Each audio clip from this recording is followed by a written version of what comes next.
उठाओ ना यार, कभी भी सही वक्त पे फोन नहीं उठाता।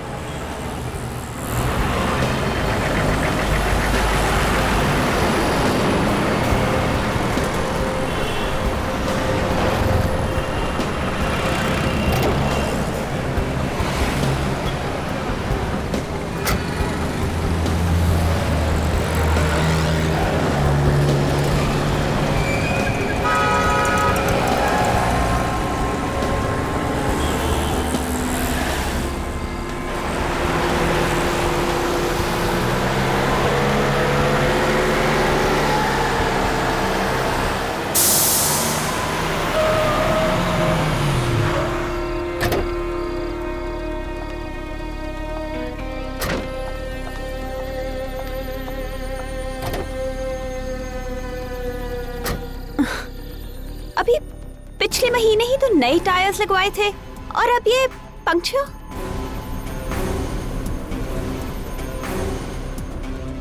एक्सक्यूज मी मैम, मैं आपकी कुछ मदद कर सकता हूँ? वो एक्चुअली मेरी कार का टायर पंक्चर हो गया है और यहाँ कोई मैकेनिक भी नहीं दिख रहा। नो प्रॉब्लम, मैं टायर बदल देता हूँ। Thank you so much. मैं डिक्की खोल देती हूँ। ठीक है।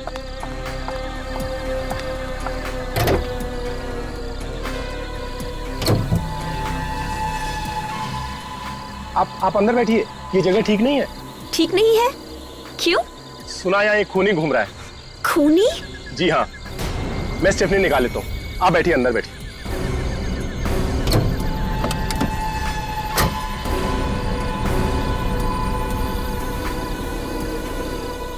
ओह माय गॉड। मैडम, आपकी मुसीबत तो और भी बढ़ गई है। आपकी गाड़ी में स्टेफनी नहीं है। What? जी हाँ। ओह गॉड, मैंने तो पिछले हफ्ते ही वो स्पेयर टायर यूज कर लिया था। चलिए, मैं आपको अपनी गाड़ी से घर छोड़ देता हूँ। रहने दीजिए, आप बेकार में ही तकलीफ ले रहे हैं। अरे इसमें तकलीफ की कौन सी बात है? मैंने बोला ना, ये जगह ठीक नहीं है और मैं आपकी मदद कर रहा हूँ। आइए।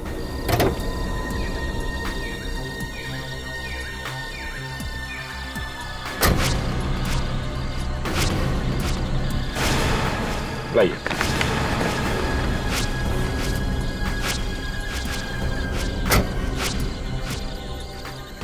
पर मेरी गाड़ी को ऐसी हालत में कौन ले जा सकता है? टायर पंचर है। चलिए।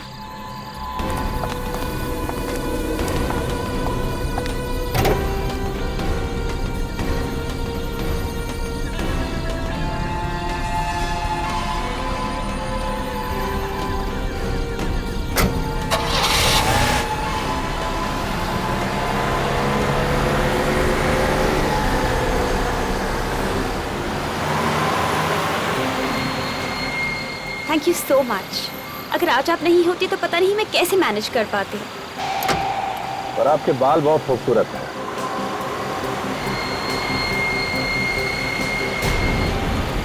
Thank you. आप यहाँ से क्यों मुड़ रहे हैं? मेरा घर उस तरफ है।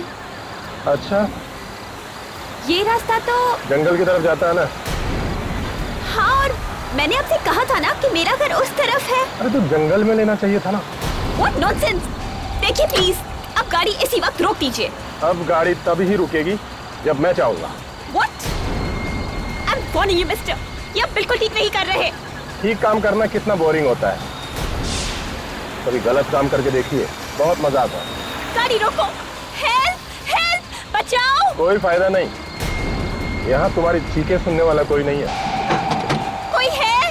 बचाओ!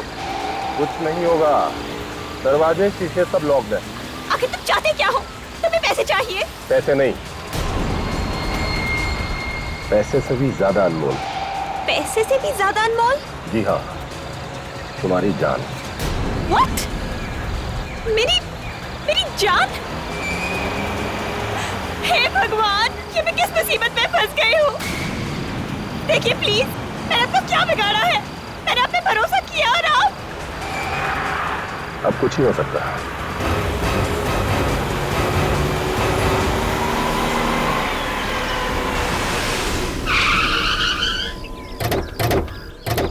साहब, तुमने फोन किया था? हाँ साहब, मैंने फोन किया था। कहाँ है लाश? वहां पर है साहब। बहुत बुरी हालत में साहब।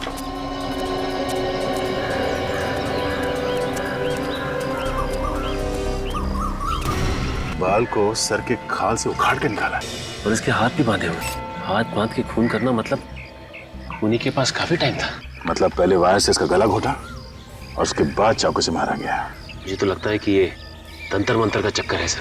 सर लेकिन खूनी इसके बालों का करेगा क्या? खूनी के दिमाग में क्या चलता है कोई बता नहीं सकता। कोई चीज घुस गई होगी उनके दिमाग में, कुछ भी कर सकते हैं। सर इसकी आंखें देखिए, दहशत से खुली की खुली रह गई। ऐसा लगता है इसके आंखों को किसी चीज से चिपकाया गया। कोई चाहता था कि ये अपनी आंखों से अपनी मौत का तमाशा देखे।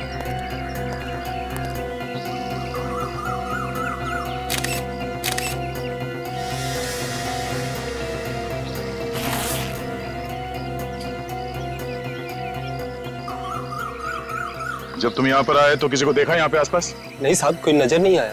कोई नहीं था? नहीं साहब। सर, इसमें ये ग्रीटिंग कार्ड है। बड़े प्यार से संभाल कर रखा है इस कार्ड को। भेजने वाले ने अपना नाम पता कुछ भी नहीं लिखा, सिर्फ लिखा है योर ट्रू फ्रेंड। सर पागल है खूनी, एकदम वैशी। इसके पूरे शरीर को चाकू से पूरी तरह से छलनी कर दिया, लेकिन फिर भी वो रुका नहीं। वो वैशी यहाँ रुका नहीं, उसने तार से इस बेचारे का गला घोटा और उसे मार डाला। सैडिस्ट? हाँ, सैडिस्ट। ऐसा आदमी जिसे दूसरों को तकलीफ में देखकर खुशी मिलती है, किसका सुकून मिलता है। ये सब सुन के तो मेरा दिल ही दहल गया है। कितनी बेरहमी से मारा होगा इसे। प्रसन्न के इसकी लाश के पास से जो जूते का निशान मिला है उससे कुछ पता चला? सर इससे सिर्फ इतना पता चला है कि निशान 9 नंबर के जूते का। 9 नंबर का जूता? मतलब खूनी 9 नंबर का जूता पहनता है।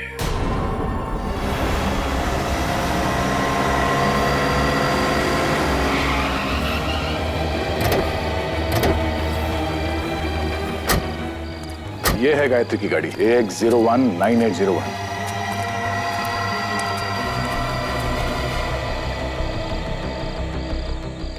ये क्या, टायर पंक्चर है?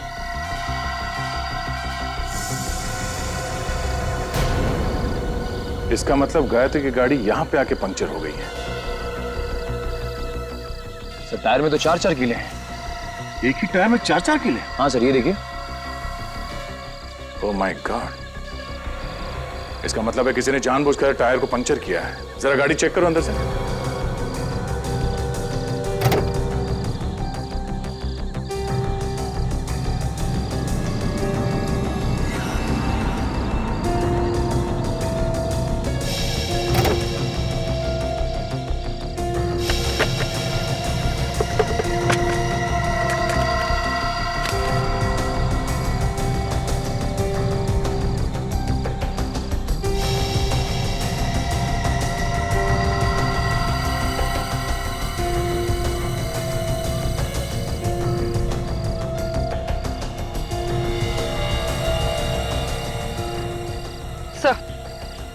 सर ये देखिए सर, ये कैमरा में लाइव कर।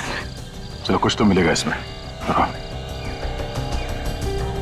ये देखिए, ये रजिस्ट्रेशन कार्ड मिला है।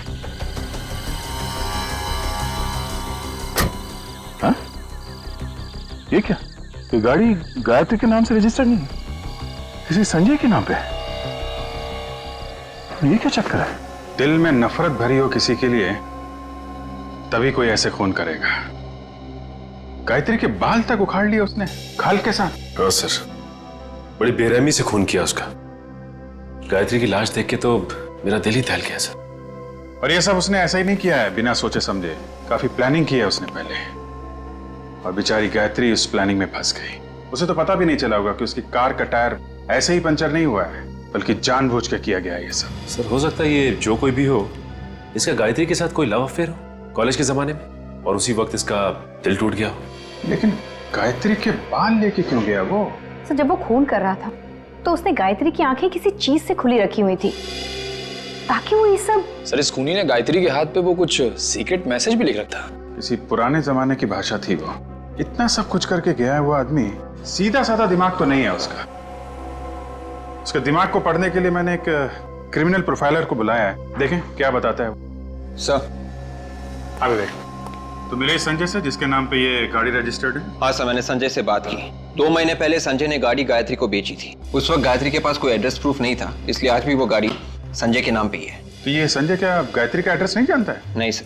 सर गायत्री के पास एड्रेस प्रूफ नहीं है, मतलब कहीं गायत्री किसी और शहर से तो नहीं आ रहने आई? हो सकता है ये खूनी भी उसी दूसरे शहर से आया हो, गायत्री का पीछा करते हुए उसका खून करने के लिए। ये जो गायत्री की कार से हमें कैमरा मिला था ना, उसे जरा अटैच करो कंप्यूटर के साथ। सर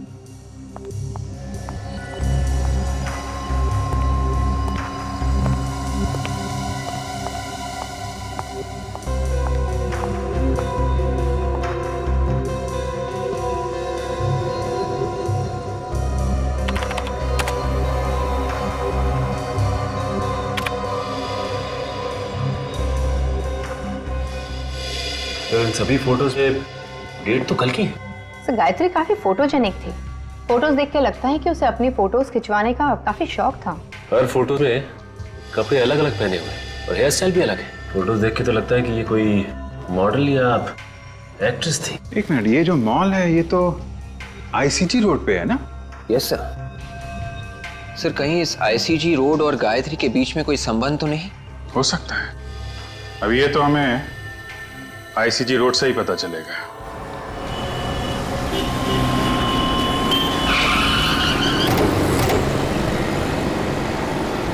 देखते हैं इस आईसीजी रोड में क्या पता चलता है। सुनो भाई साहब, आपसे कुछ पूछना है।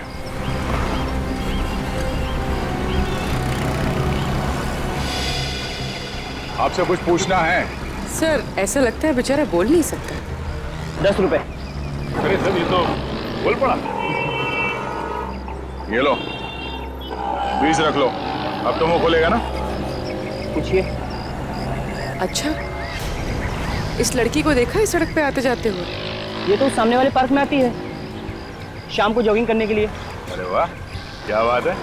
अब ये भी बता दो, ये लड़की जॉगिंग करने के लिए कितने बजे आती है? यही कोई तकरीबन शाम को 5:30 बजे। 5:30 बजे? आसपास रहती है क्या? शायद। वैसे भी दूर से कौन आएगा जॉगिंग करने के लिए यहाँ पर? हाँ, मगर रहती कहाँ है? शायद उस सामने वाली बिल्डिंग में। वो वाली बिल्डिंग? हाँ। ये लो 10 और रख लो। वैसे मैं समझ गया था कि आप लोग पुलिस वाले ही हैं। ठीक पहचाना तुमने? सीआईडी।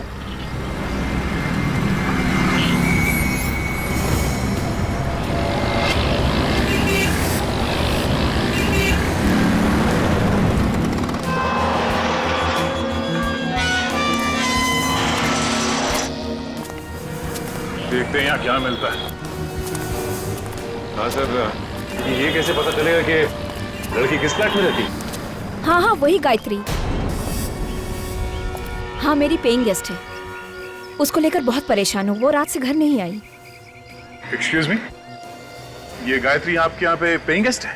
हाँ गायत्री मेरी पेइंग गेस्ट है, मगर आप लोग कौन? मैं इंस्पेक्टर दया। आप इस गायत्री की बात करिए। हाँ हाँ मैं इसी गायत्री की बात कर रही हूँ, मगर क्या हुआ इसी?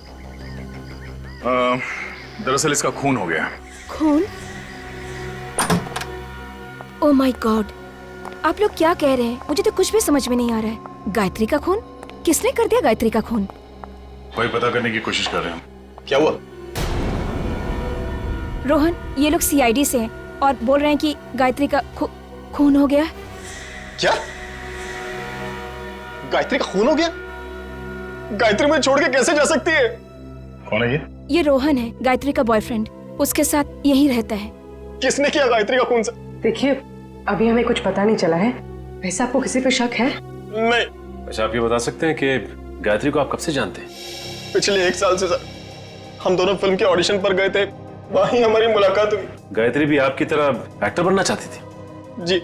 गायत्री कल रात से गायब है, तो तुमने पता करने की कोशिश नहीं की कि वो कहाँ है, कैसी है? मैं आज सुबह पूना से वापस आया हूँ, मेरी शूटिंग चल रही थी वहां पर। गायत्री को फोन मिला ही रहा था कि इतने में आप लोग आ गए।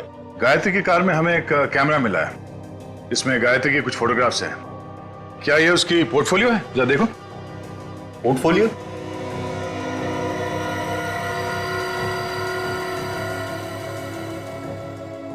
वो अपना पोर्टफोलियो कैसे खिंचवा सकती है सर? पोर्टफोलियो क्यों नहीं खिंचवा सकती? उसके पास इतना पैसा ही नहीं था सर। इतने पैसे नहीं थे मतलब? हम दोनों इधर उधर से पैसा इकट्ठा करने की कोशिश कर रहे थे, लेकिन किसी ने पैसा उधार दिया ही नहीं हमें। तो ये पोर्टफोलियो किसने खींची होगी? इसके पीछे जरूर उस आदमी का हाथ होगा सर। कौन है ये? Fashion photographer Nitin. नितिन? वो कई दिनों से गायत्री के ऊपर नजर गड़ाया हुआ था सर। अब ये क्या चक्कर है, कुछ समझ भी नहीं आया हमें। सर मैंने उसे कितनी बार कहा कि गायत्री मेरी गर्लफ्रेंड है, लेकिन उसके बावजूद भी वो उसके पीछे पड़ा हुआ था। तुम्हारे हिसाब से नितिन ने गायत्री को बहकाया और उसने ये पोर्टफोलियो खींची? और नहीं तो क्या सर, एक पोर्टफोलियो बनाने के लिए कम से कम 40-50 हजार रुपए की जरूरत होती है। तो गायत्री कहां से देती इतना पैसा? इस नितिन का कोई स्टूडियो वगैरह तो होगा ना? जी सर, खार में है। Yes sir. क्या पता चला आपको उस खूनी के बारे में? और सब कुछ जानने के बाद ऐसा लगता है कि खूनी की गायत्री के साथ कोई आपसी दुश्मनी नहीं थी। क्या? ये आप कैसे कह सकते हैं? जिस बेरहमी के साथ गायत्री को मारा गया है, उससे तो लगता है कि ये किसी साइकोपैथ का काम है। साइकोपैथ? जी हाँ, एक ऐसा जानवर जो इंसान की शक्ल में खुलेआम समाज में घूम रहा है। इस तरह के किलर अक्सर इंट्रोवर्ट कहलाते हैं।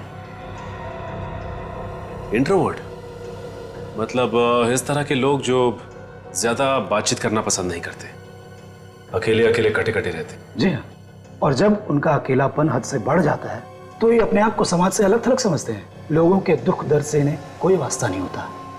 ऐसे लोगों को सोशियोपैथ कहते हैं। ओह, आई सी।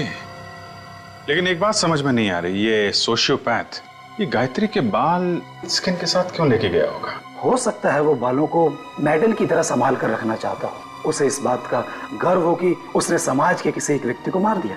मतलब ये खून इस खूनी के लिए एक लड़ाई है, एक जंग, वो भी समाज के खिलाफ। ऐसा ही कुछ समझ लीजिए। पर उसे समाज से इतनी नफरत क्यों है? ज्यादातर बीमार खूनी ऐसा समझते हैं कि समाज ने उन्हें ठुकराया है, उनके साथ अत्याचार किया है, फिर उनका गुस्सा इस तरह से समाज के खिलाफ निकलता है। मतलब समाज के खिलाफ जब जब इस खूनी का गुस्सा बाहर आएगा वो इस शक्ल में आएगा, और खून और लाशें। बिल्कुल, आप इसे कोई मामूली खूनी मत समझिए, ये एक बहुत ही खतरनाक इंसान है। A serial killer. Serial killer? जी हाँ, जितनी जल्द से जल्द हो सके इसे पकड़ लीजिए, क्योंकि जब तक ये खूनी खुलेआम समाज में घूमेगा, समाज का कोई भी व्यक्ति सुरक्षित नहीं है। इसे ढूंढने की कोशिश जारी है। फिलहाल अभी हमें इतना ही पता चला है कि ये खूनी 9 नंबर के जूते पहनता है। सर, अबे गायत्री के हाथ पे जो निशान था उसका क्या मतलब है पता चल गया है सर। Very good. क्या मतलब है? सर, ये निशान 17वीं सदी का निशान है सर। इसका ये मतलब है कि किसी गुलाम का नींद से जागना। गुलाम का नींद से जागना? हाँ। हो सकता है ये खूनी अपने आप को गुलाम समझता हो, जो नींद से जाग गया हो अपने अत्याचारों का बदला लेने के लिए समाज के खिलाफ।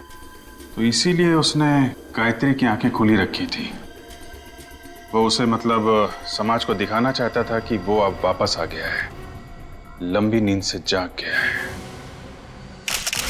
ओके बेबी, अच्छा अब मुझे एक अच्छी सी $1 मिलियन स्माइल दो। ओह सॉरी, तुमने तो मास्क पहन रखा है। यस, आप लोग कौन है? मेरी परमिशन के बिना अंदर कैसे आ गए? श्याम! इतना चिल्लाने की जरूरत नहीं है, गला बैठ जाएगा। तुम्हारे श्याम ने हमें अंदर भेजा है। श्याम की इतनी हिम्मत? क्या करता बेचारा, जब उसे पता चला कि हम लोग कौन है तो उसकी तो हिम्मत ही जवाब दे गई।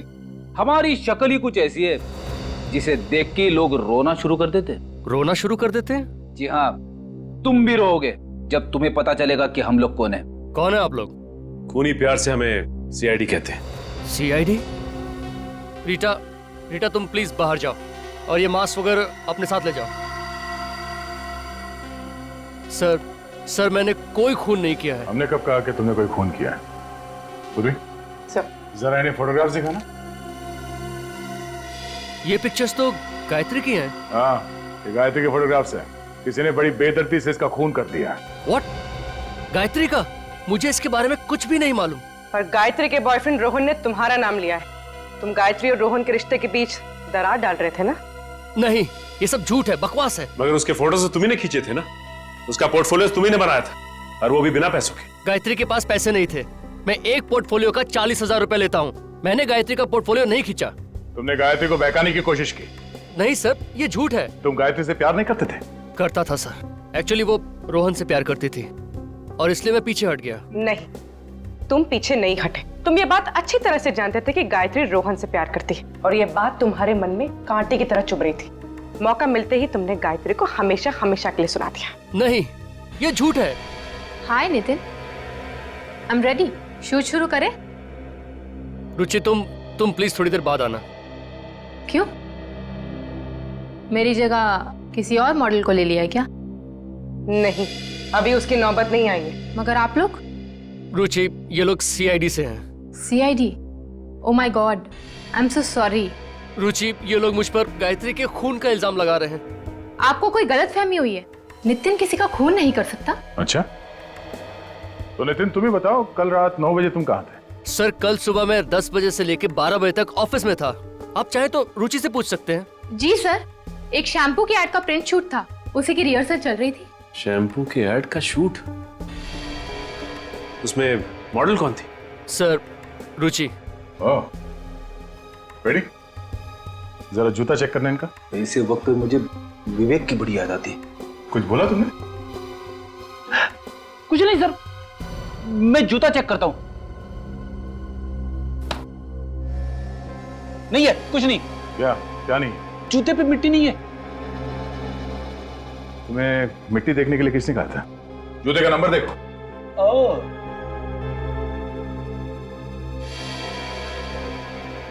जूते का नंबर 8। 8? पूर्वी, जरा वो फोटोग्राफ दिखाना। आप जरा एक फोटोग्राफ देख के बता सकते हैं कि ये फोटो किसने खींची? ऐसे बता पाना तो बहुत मुश्किल है, बट ऐसी बैकग्राउंड मैंने कहीं देखी है। ऐसी बैकग्राउंड मैंने रूपा के पिक्चर्स में देखी है। रूपा? तुम्हारे पास उस रूपा का नंबर है? हाँ, है। It's 161-242-682। हेलो? हेलो? हाँ, क्या मैं रूपा से बात कर सकती हूँ? कौन बोल रहा है? जी, मैं उसकी सहेली बोल रही हूँ। रूपा कल रात से घर नहीं आई है। What? ओके। क्या? सर, रूपा के पिताजी ने फोन उठाया था, कह रहे हैं कि वो कल रात से घर नहीं आई। कल रात से रूपा घर नहीं लौटी? हेलो? हाँ, कहाँ पे? ठीक है, हम लोग पहुंचते हैं। सर, हाँ? एक और खून हो गया है, एक लड़की का खून, और उसी एरिया में जहां पे गायत्री का खून हुआ था। जरा इस रूपा का फोटोग्राफ देना। हो क्या रहा है? एक और खून, वो भी उसी जगह पे।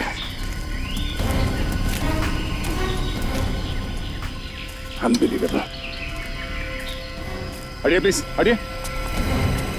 सर, या तो ये खूनी बहुत ही होशियार है या फिर बहुत बड़ा बेवकूफ। ये तो रूपा है। ओह नो, न जाने इसके पिता पे क्या गुजरेगी। इस लड़की को भी ठीक वैसे ही मारा है जैसे गायत्री को।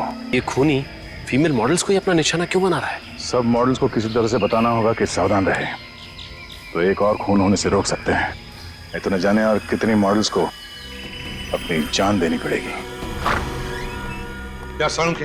हाँ, हमें कोई एक सुराग चाहिए जो हमें खूनी तक यूं पहुंचा दे।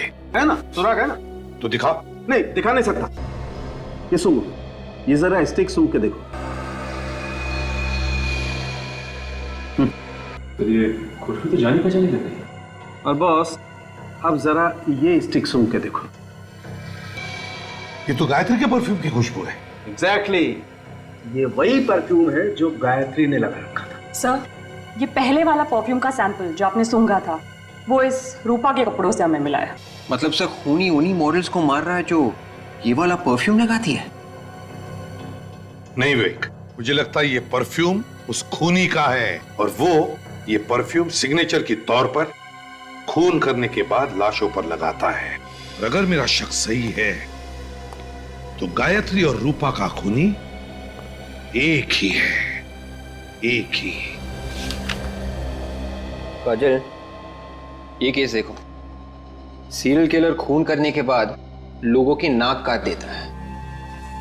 पता नहीं इन खूनियों के दिमाग इतने टेढ़े क्यों होते हैं। दिमाग तो इन लोगों के पास भी हम लोग जैसे ही होते हैं, बस फर्क सिर्फ इतना होता है, ये अपना दिमाग गलत जगह इस्तेमाल करते हैं। कुछ पता चला सीरियल किलर के बारे में? हाँ सर, एक केस मिला है सर, 4 साल पहले का है। खूनी का नाम राका है। मारने का तरीका बिल्कुल वैसा ही है जैसे गायत्री और रूपा को मारा गया था, और मारने के बाद लाशों के बाल भी काटे गए। मगर क्या? मगर सर, लाशों के हाथों पे वो गुलाम की नींद से जागने वाला निशान नहीं है सर। नहीं नहीं नहीं, फिर ये नहीं हो सकता। ये सीरियल किलर कभी अपना पैटर्न चेंज नहीं करते हैं, मारने का तरीका वही रहता है। ढूंढो और ढूंढो, देखो किसी फाइल में मिलता है क्या। सचिन, वो परफ्यूम एक्सपर्ट से बात हुई क्या? हाँ सर, उसने आज दोपहर को ही बुलाया मिलने के लिए। मिल गया सर, मिल गया सर। ये देखिए, 15 साल पहले का केस है। पहले हथौड़े से सिर पे मारता है, चाकू मारता है, उसके बाद गला दबाता है, बाल खाल के साथ उखाड़ता है, और हाथ पे वो गुलामों का निशान। सिर्फ फीमेल मॉडल्स को मारता है। यही है वो। शांतनु नाम है इसका। सर, दिखने में तो काफी शरीफ दिखता है। कौन कह सकता है कि इस शरीफ चेहरे के पीछे कितना भयानक चेहरा छुपा हुआ है? ये क्या चक्कर है? क्या हुआ सर? इसमें लिखा है कि शांतनु की सजा 2015 में खत्म होगी। मतलब वो अभी जेल में ही होगा। मतलब सर, ये शांतनु जेल के अंदर से ही सारे खून कर रहा है? हो सकता है कि शांतनु जेल में बैठ के खून कर रहा हो, या फिर यह भी हो सकता है कि कोई बिल्कुल उसी तरह से खून कर रहा है जैसे कि शांतनु करता था। कॉपी कैट के लो। नकलची। इसमें यह भी लिखा है कि ये शांतनु आखिर तक चीखता रहा कि वो खूनी नहीं है, उसे फंसाया जा रहा है। कहीं ऐसा तो नहीं कि ये वाकई निर्दोष हो और असली खूनी अभी भी बाहर घूम रहा है? सर, इस केस की जिम्मेदारी किसी इंस्पेक्टर विजय के ऊपर थी। शायद उनसे कुछ और भी पता चल जाए। ठीक है, इंस्पेक्टर विजय से मिलना पड़ेगा। आप सीआईडी वालों की मेहनत और हिम्मत की दाद देनी पड़ेगी। 2 लड़कियों का खून क्या हो गया? 8 साल पुरानी केस आपने खोल दी। वाह इंस्पेक्टर विजय, मैंने आपसे कहा ना कि कभी कभी नए केस सॉल्व करने के लिए पुराने मुर्दे उखाड़ने पड़ते हैं। आपको क्या लगता है कि मैंने कोई गुनाह किया? मैंने ऐसा नहीं कहा, बल्कि जिस तरह से जल्दबाजी में आपने ये फाइल बंद कर दी, उससे तो लगता है कि आपके इरादे ठीक नहीं थे। आप मेरी मदद मांगने आए हैं या इल्जाम लगाने? मैंने कहा ना आपसे कि कभी कभी पुराने मुर्दे उखाड़ने पड़ते हैं। उखाड़ो, जितने हो सके उखाड़ो, लेकिन शांतनु को जेल किसने भेजा था जानते हो? मालूम है, लेकिन जिस जुर्म की सजा वो काट रहा है वो जुर्म उसने किया ही नहीं है। काश कि मैं तुम्हें इस बात का करारा जवाब देता। मैं मजबूर हूँ, रिटायर्ड हूँ। सर, शांतनु जेल में है और खून अभी भी हो रहे हैं। 2 खून हुए हैं सर। इसमें आश्चर्य की क्या बात है ऑफिसर? हो सकता है कि खून कोई और कर रहा हो। जी नहीं, इस खून से शांतनु का कुछ ना कुछ लेना देना जरूर है। ये सारे के सारे खून बिल्कुल उसी तरह से हो रहे हैं जैसे कि 8 साल पहले वो सीरियल किलर किया करता था। वायर से गला घोटकर और उनकी आंखों के ऊपर ग्लू चिपका देता था। सब कुछ वैसा ही हुआ, बिल्कुल वैसा ही। या कोई ऐसा इंसान जो इस केस के बारे में सब कुछ जानता हो? जी हाँ, और वो हैं आप। आपको क्या लगता है कि ये खून मैंने करवाए? वैसे पुलिस ऑफिसर हर रोज हजारों गुनहगारों से मिलता है। हो सकता है कि उसमें से किसी को आपने इसके लिए ट्रेन किया। इतना बड़ा इल्जाम लगाने से पहले आपको 100 बार सोचना चाहिए। वैसे उस केस फाइल में ये कहीं नहीं लिखा था कि लाशों के ऊपर परफ्यूम छिड़का गया है। इसलिए नहीं लिखा गया है क्योंकि लड़कियां परफ्यूम लगाती हैं। ओह, एक ही जैसा परफ्यूम सब लड़कियां लगाती हैं। हाँ? आपने ये क्यों नहीं सोचा कि ये परफ्यूम खूनी ने उनके ऊपर छिड़का होगा? छिड़का तो क्या? तो ये कि ये परफ्यूम वाली बात खूनी को कैसे पता चली? क्योंकि ये बात तो किसी भी फाइल में नहीं लिखी थी। मुझे कैसे मालूम कि खूनी को कैसा पता चला? सर, लगता है शांतनु बेकसूर है। असली खूनी बाहर ही घूम रहा है। अगर असली खूनी बाहर घूम रहा है तो 8 साल से कहां था? 2003 से लेकर 2011 तक ऐसे खून उसने क्यों नहीं किए? अच्छा, ये बताइए कि इस 8 साल पुराने केस में शांतनु के अलावा आपको और किसी पे शक था? हाँ, एक अनुज नाम का आदमी था, पर अदालत ने उसे छोड़ दिया। अनुज? ये अनुज कहाँ है आजकल? पता नहीं, सुनने में आया कि केस खत्म होते ही वो देश छोड़कर चला गया। देश छोड़कर चला गया? कहाँ गया वो? सर, ऐसे कुछ परफ्यूम सीआईडी ब्यूरो में रखना चाहिए। क्यों? खरीद क्यों नहीं लेते तुम? सर, आप तो जानते हैं कि परफ्यूम्स कितने महंगे आते हैं। ये बात तो है। एक्सक्यूज मी ऑफिसर, हाँ? आपने जो परफ्यूम का सैंपल दिया था उसका ब्रांड पता चल गया है। पता चल गया? That's great. कौन सा ब्रांड है? इसका नाम है फ्रेग्रेंस मेनिया। Fragrance mania? जी हाँ।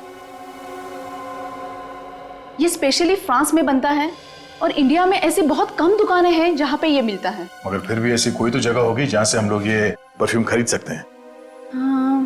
हाँ, ऐसी एक जगह तो है। कौन सी? Excuse me, I am inspector Sachin from CID. Hello sir, nice to meet you. ये है पूर्वी और मिस्टर फ्रेडी। क्या ये भी सीआईडी में ही है? क्यों? मुझे किसी चिड़ियाघर में होना चाहिए था क्या? नहीं, मेरा कहने का वो मतलब नहीं था। अच्छा कहिए सर, मैं आपकी क्या मदद कर सकता हूँ? 8 साल पहले अनुज कुमार नाम का आदमी 28 अक्टूबर 2003 को हिंदुस्तान छोड़कर बाहर गया था। हम ये जानना चाहते हैं कि हिंदुस्तान छोड़कर कहाँ गया था और हिंदुस्तान वापस कब कब आया। बता सकते हैं आप? 1 मिनट सर, बोल देता हूँ।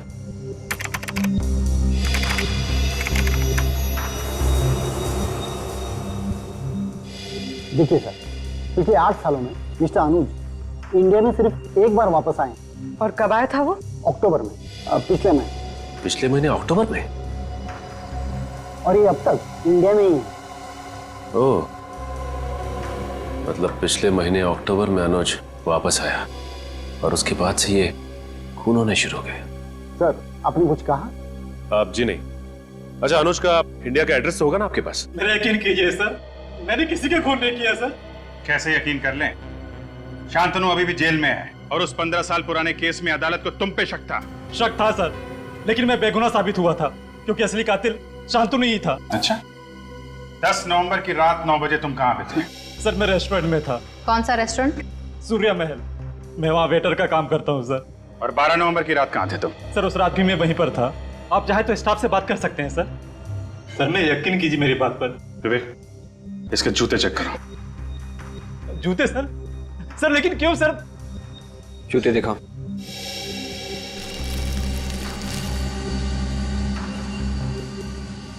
सर, मैं निर्दोष हूं सर, मैंने कुछ नहीं किया सर। ये वाला।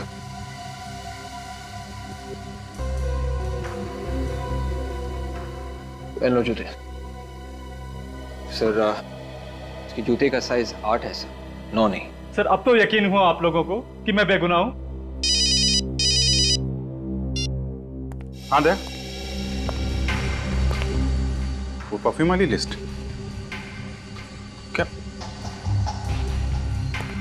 इसमें इस अनुज का नाम नहीं है? Okay, thank you they, thank you. Sir, मैं कह रहा था ना कि मैं बेगुनाह हूं। आप बेकार में मुझ पर समय खराब कर रहे हैं। आप असली कातिल को पकड़िए सर। असली कातिल पकड़ा जाएगा। अभी तुम जा सकते हो, जरूरत पड़ेगी तो दोबारा बुलाएंगे।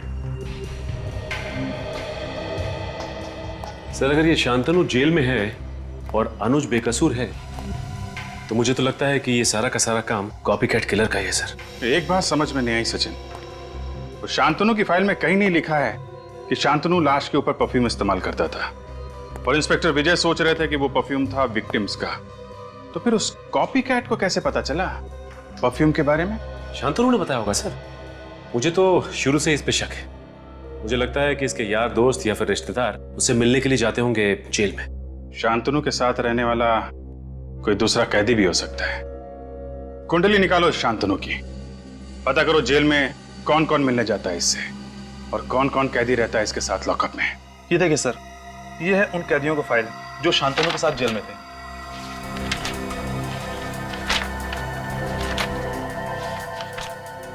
सत्रह कैदी है और ये कैदी किसी के साथ ज्यादा घुलते मिलते नहीं है। काफी वक्त लगता है इन्हें किसी के साथ दोस्ती करना। हमें ये पता करना चाहिए कि इनमें से कौन कौन है जिन्होंने शांतनु के साथ सबसे ज्यादा वक्त बिताया है। ज्यादातर तो 1-2 हफ्ते या 1 महीने जेल में रहे हैं। सिर्फ ये 6 कैदी हैं जिन्होंने शांतनु के साथ 1 साल से ज्यादा बिताया।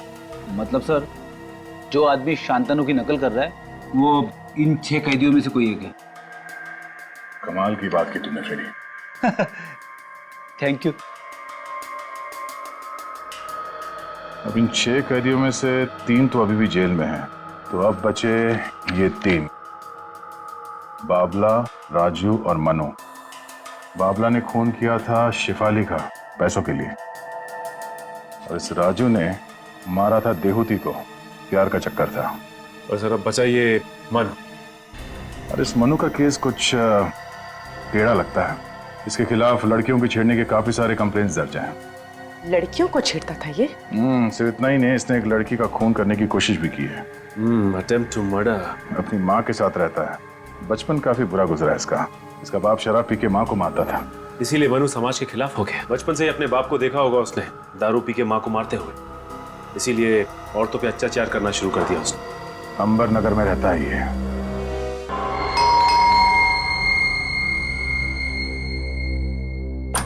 कौन है आप लोग? सीआईडी। सीआईडी? अब क्या लेने आए? मैंने तो सब कुछ छोड़ दिया है। अच्छा, सब कुछ छोड़ दिया? हाँ। अभी पता चल जाएगा छोड़ दिया या नहीं। घर की तलाशी लो।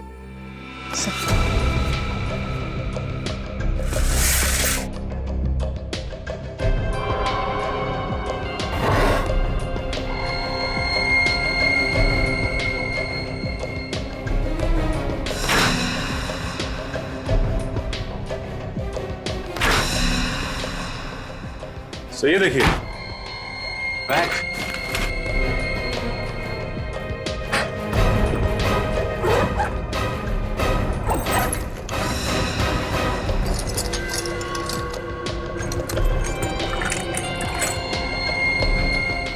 चाकू, ये वायर। तुमने सब छोड़ दिया था ना? क्या है सब? तुम किसी हॉस्पिटल में काम करते हो या कसाई खाने में? नहीं साहब, अब ये हथियार मेरे किसी काम के नहीं है। मैंने तो गलत धंधे छोड़ दिए। अब मैं नेक इंसान की जिंदगी जी रहा हूँ। ओह, तो लड़कियों का खून करना बहुत नेक काम है तुम्हारे लिए? नहीं, मैंने किसी लड़की का खून नहीं किया है। तो फिर 10 और 12 नवंबर की रात को कहाँ थे तुम? मैं तो हॉस्पिटल में था। अरे हाँ, ये तो हॉस्पिटल में था। इसके बैग में ये सिरिंज वगैरह पड़ा हुआ है ना, ये तो हॉस्पिटल में काम करता है। नहीं साहब, 7 नवंबर से लेकर 13 नवंबर तक मैं एसपी हॉस्पिटल में था। वहाँ मेरी माँ का आंख का ऑपरेशन था। एसपी हॉस्पिटल में? हाँ साहब। देख, हॉस्पिटल में जाके पूछेंगे। हाँ साहब, चाहे तो आप पूछ सकते हैं साहब। अगर तू इतना शरीफ हो गया है तो कौन है जो ये सब खून कर रहा है? हा? मुझे क्या मालूम साहब। शांतनु को जानता है? शांतनु? हाँ, शांतनु। खास था ना तो उसका? नहीं साहब, मैं उसका खास आदमी नहीं हूँ। उसका खास आदमी तो गोगा है, बहुत करीबी था उसका। सचिन, जरा जेल में फोन करके पता करो। सर। अभी पता चल जाएगा। हेलो। हाँ जेलर साहब, मैं सीआईडी से इंस्पेक्टर सचिन बोल रहा हूँ जी। अच्छा, ये आपकी जेल में शांतनु के साथ साथ ये गोगा भी था ना? जी हाँ, गोगा। उसकी सारी डिटेल्स चाहिए थी हमें। मेरा नंबर नोट कीजिए, 1569432285। Okay, thanks sir. जेलर साहब अभी सारी डिटेल भिजवाते होंगे। ठीक है। और क्या जानते हो तुम इस गोगा के बारे में? साहब, गोगा बहुत खतरनाक आदमी है। उससे जेल में गार्ड्स भी बात करने से डरते थे। सर, लगता है जेलर साहब ने गोगा की डिटेल्स भेजी है। ये देखिए सर, इसकी हाइट 5 फुट 10 इंच, रंग गेहुआ, उसका वजन 76 केजीज, जूते का नंबर 9 नंबर का जूता। आगे पढ़ो। और सर, इसमें यह भी लिखा हुआ है कि ये गोगा किसी से ज्यादा बातचीत करना पसंद नहीं करता था सिवाय शांतनु के, क्योंकि ये दोनों सौतेले भाई थे। ओह, तो ये चक्कर है। इसलिए शांतनु ने गोगा को एक एक चीज बताई खून करने की, और ये गोगा शांतनु की नकल करता है। उसी के नक्शे कदम पे चलकर लड़कियों को मार रहा है। और सर, इसमें यह भी लिखा है कि इस गोगा को दारू पीने की लत थी और ये अक्सर रॉक एंड रोल पब में जाया करता था। Rock and roll pub? और तो और इसकी गिरफ्तारी भी रॉक एंड रोल पब में ही हुई थी। क्या बात है, गिरफ्तारी रॉक एंड रोल पब में हुई थी, और अब फांसी की खुशखबरी भी वहीं पर मिलेगी उसे, रॉक एंड रोल पब में।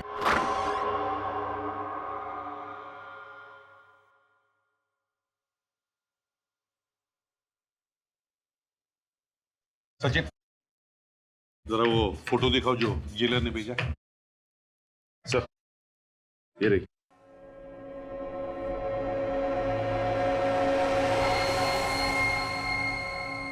वेटर, हो रहा, मेरे लिए एक और बियर लाओ।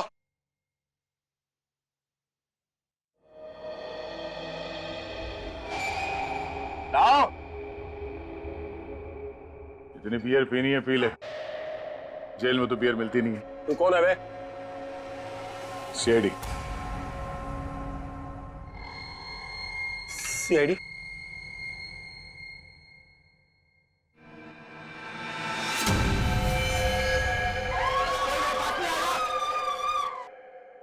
गोली मार दूंगा। गोली मार दूंगा। गोगा पागल मत छोड़ो, गन फेंक दो। मैंने कहा कोई आगे नहीं बढ़ेगा।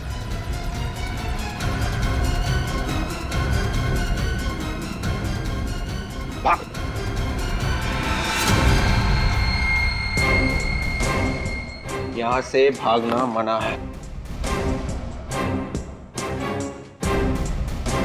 क्यों? दो खून करके यहाँ रॉक एंड रोल पब में आकर बियर पी रहे हो? तेरे पापों का घड़ा भर गया गोगा, भर गया तेरे पापों का घड़ा। याद देखा तूने? हाँ? जब ये किसी पे पड़ता है ना तो अच्छे अच्छों के नशे उतर जाते हैं।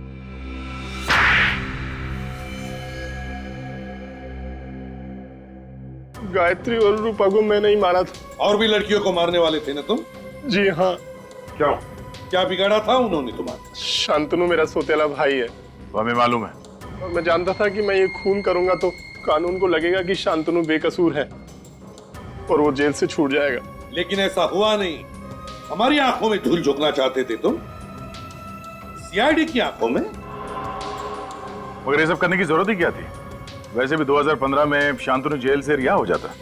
देखिए, शांतनु चाहता था कि वो बेगुनाह साबित हो जाए ताकि उसे गिरफ्तार करने वाले इंस्पेक्टर विजय पर केस चले कि उसने एक निर्दोष को सजा दिलवाई।